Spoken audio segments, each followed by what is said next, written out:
Hello and welcome to a millinery history video. My name is Ilona, I'm a milliner based in London, and today I'm following up on a few names of milliners associated with Balenciaga's hats. I don't want to anger the copyright gods by showing you all their work in pictures, so I thought I'd draw them for you instead. So grab your favourite art supplies and let's get started.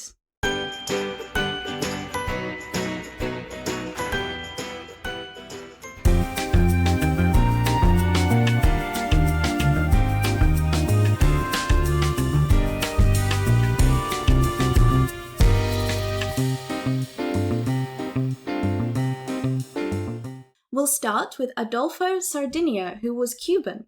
He worked with Balenciaga between 1947 and 1952. I'm going to sketch a hat of his that he designed for another label, M Hats, in 1959. He left M Hats in 1962 due to a disagreement over design credit. He went on to start his own fashion label designing clothes. One of his most loyal customers became Nancy Reagan. So this hat I'm drawing from an actual photograph rather than from an illustration. It's easier to always start with the crown, so that's what I'm going to do, and it's coming outwards out of her head. So if this is my central line, the hat is actually kind of going out this direction, and it's sitting here. And this might be where I just add her hair in, just so that we get an idea of the styling. It's going to be the base of the crown.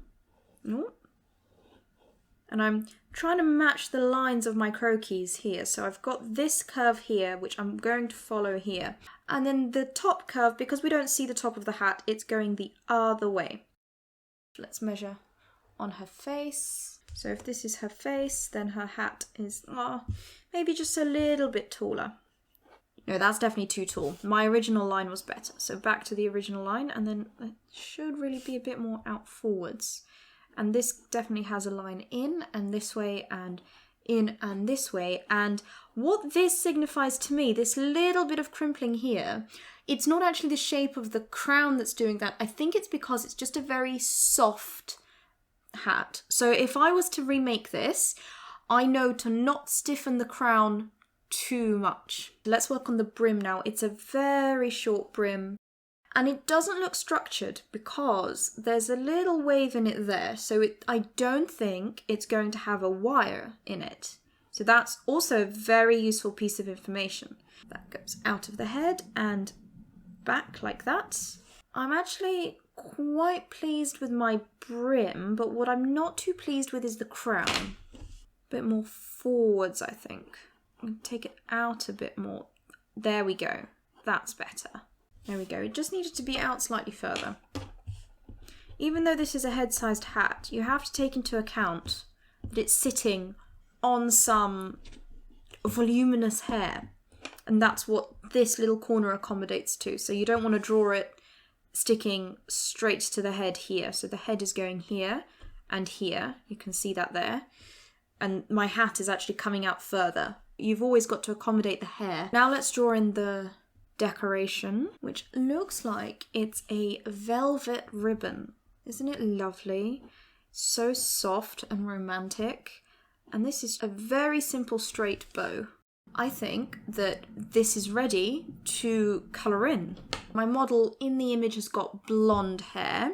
Let's draw the blonde in first. Checking with my colour cards. Barium yellow. Oh, that's very yellow. Let's maybe go with the warm grey on her hair and then add some barium yellow through it along with some dark yellow highlights.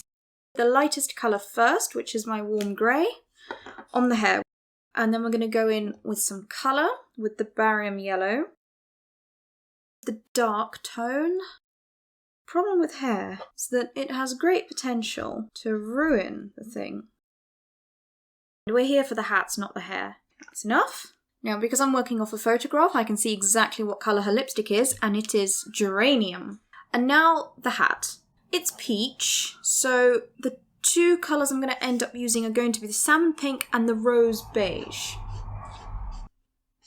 I'm undecided on whether I like this shape of hat. I can see how it would be a very easy go-to throw-on shape that you could just wear down to the shops or something.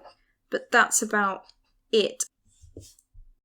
Slight toning from the rose beige, but only on the very darker bits. So actually that's just on this side and just under the bow on the brim. So here's the interesting thing about this hat. When I look at the image, it looks like it's Melusine.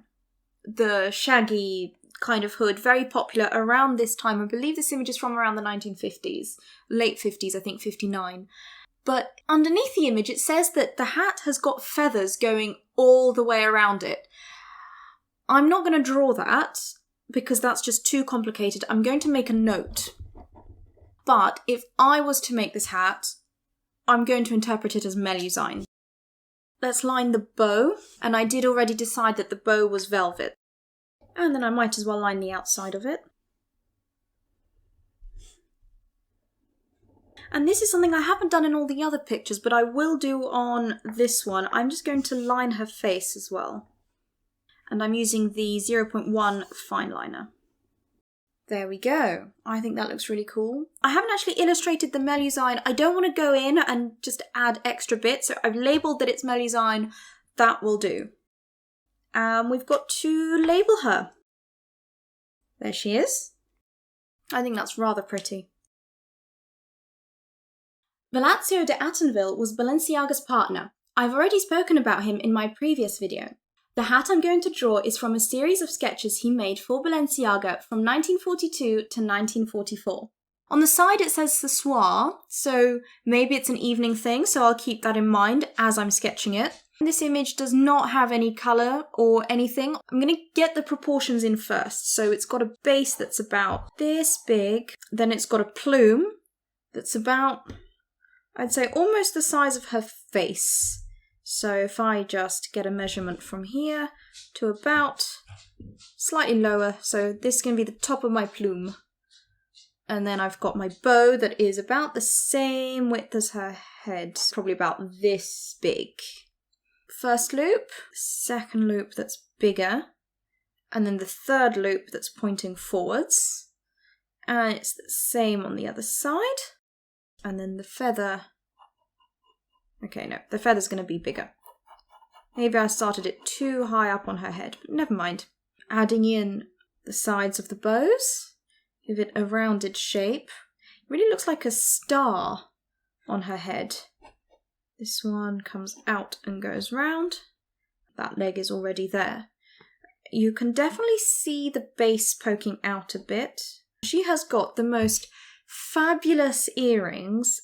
In fact, the earrings are giving me an idea of what colour to follow because I think these earrings look a bit like grapes. I really love that. So I'm going to do the hat in purple. Now, Balenciaga would have probably done it in black, but I'm not Balenciaga, and this is my interpretation of a black and white drawing, and so purple it will be.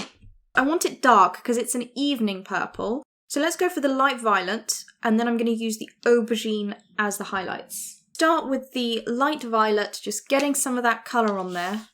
So with these spiky feet, it makes me think that this bow is going to be quite structured. And because it's evening, I also think the fabric is going to have a slight shine to it. So if I was going to make this, I would consider a Duchess satin that's quite stiff and shiny. Or maybe I would just use like a crepe back satin, but then stiffen the bow, build the bow on a base of either tulle or Diornet even to make it really stiff. Now the feather I would probably do black, but I don't want to use black in the illustration because that will make it too black. I'm just going to use Cool Grey 2. What I've got here I think looks a bit more like an egret flare, so I'm going to do an ostrich which has got a bit more space in the middle. That looks ostrichy. Just give it that middle stem. Overdone it. Overdone it! Step away from the feather. Step away from the feather. You see, I'm saying it and I'm not doing it. Shadows. In with my aubergine with the brush end. Oh, it's too dark. I'm going to have to blend that in while it's still wet. Now, a Who does have a colourless blender. Shall we see how it works? I've not used this one before. No, I think that's made that worse. I knew there was a reason I hadn't used the colourless blender. Let's go back in with the original colour and just colour over the top. Lipstick. Probably can't do purple lipstick. I don't think that existed in the 40s, which is when I think this picture is from. So let's go with the old red. And the suggestion of nose. Okay, the one thing I don't like too much about my interpretation of this is that the way I've done the feather, it's not giving me ostrich feather vibes. So what I'm going to do is I'm just going to draw an arrow. Let's say ostrich. Just so that I know it's ostrich. And I've picked Duchess Satin for the bow. Let's go in with the cool grey again. Now let's make it look more ostrichy. Okay, that'll have to do. Let's date it. And it's de Attenville. Oh, I forgot to line it. If I line it, it will make it more obvious that it's a bow.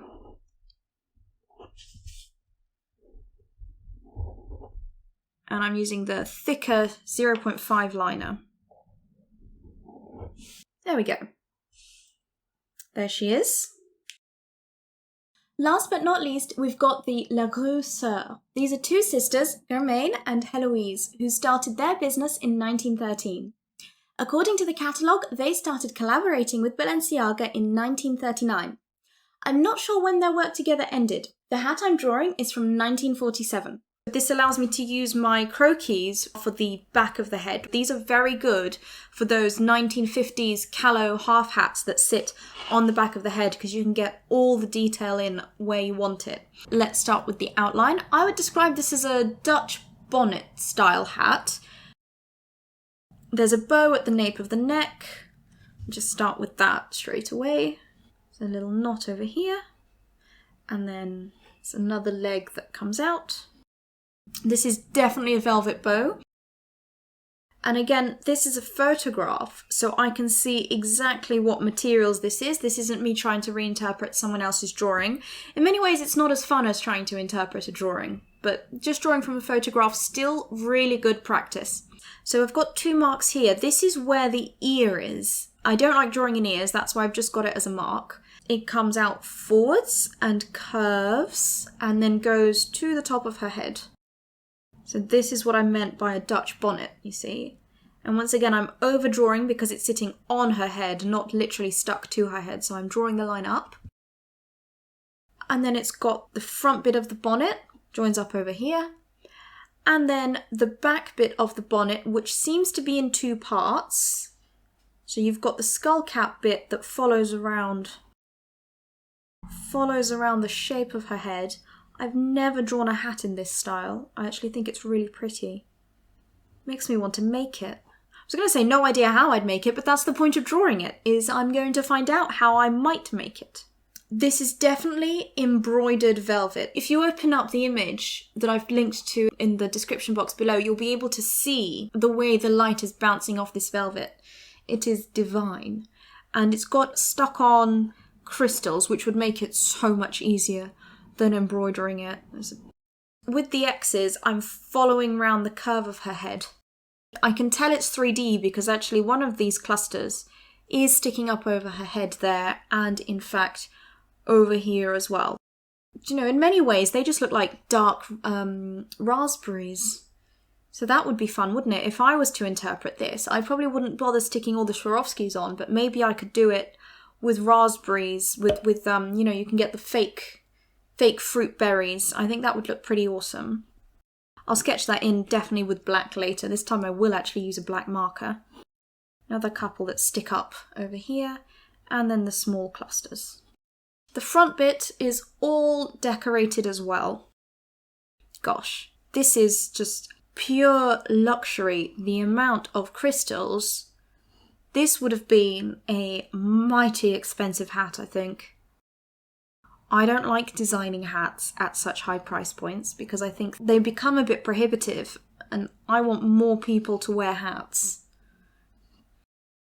This is not a financially viable hat, in my opinion. That's all the drawings done. You can't see her ear. There's no point in giving her an earring.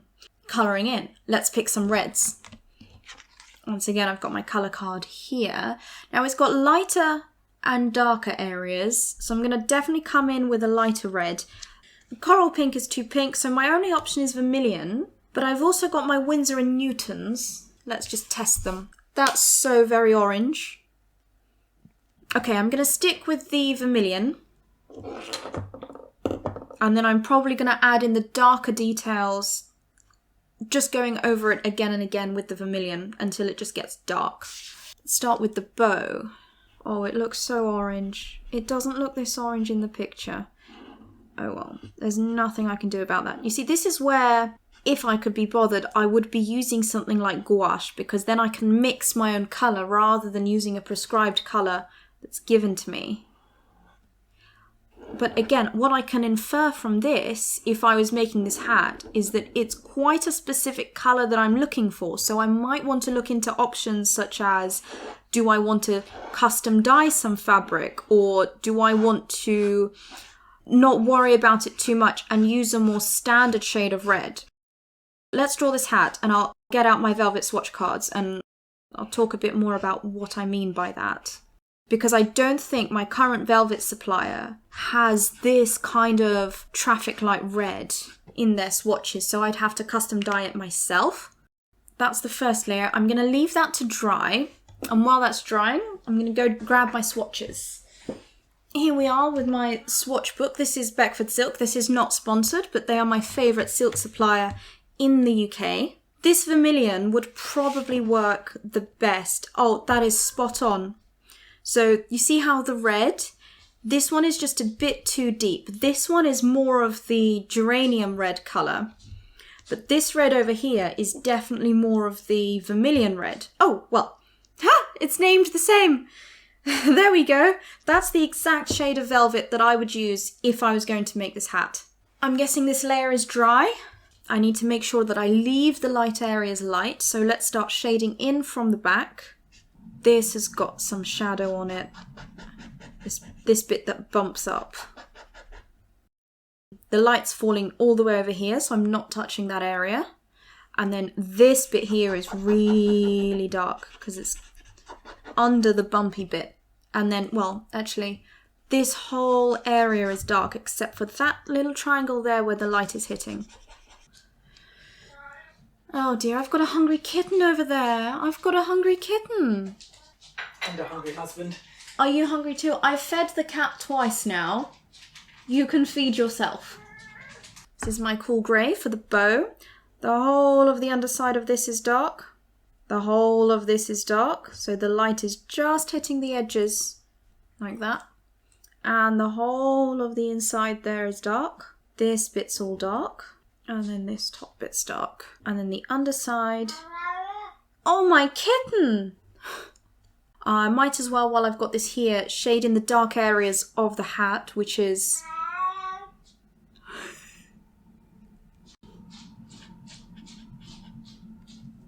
And then this bit's really dark. And then I'm obviously going to have to blend that in.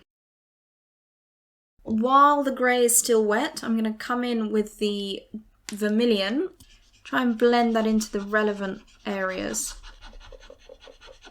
Now I'm going to come in with the black. I'm going to do the dots with the brush end. So all of these X's are separate small crystals. Definitely the right choice to use the black on this one, because this is the grey and this is the black, and they look very similar, but it's, if I'd used the grey over here in the dots, you wouldn't have seen it as vividly as you do with the black.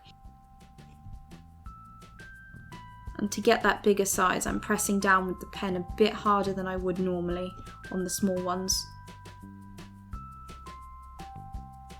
So you can actually see the pencil lines. I should have rubbed them out. I thought they wouldn't show up because of the black, but because I'm doing little dots, they are showing up. Never mind.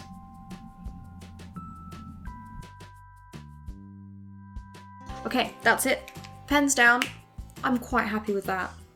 Oh, isn't that pretty? Isn't that just so lovely? I would love to know which hat you thought was the most beautiful. Please let me know in the comments below. If you've enjoyed today's video, please like and subscribe. This really helps me grow and reach a larger audience. For more hat-related content, you can follow me on Instagram at Millinery. Thank you so much for watching. See you next time. Bye. What do you think? You've been so hungry today. Everyone is going to hear your song. Everybody's going to hear your song. Who's your good boy? Who's your good boy? Okay,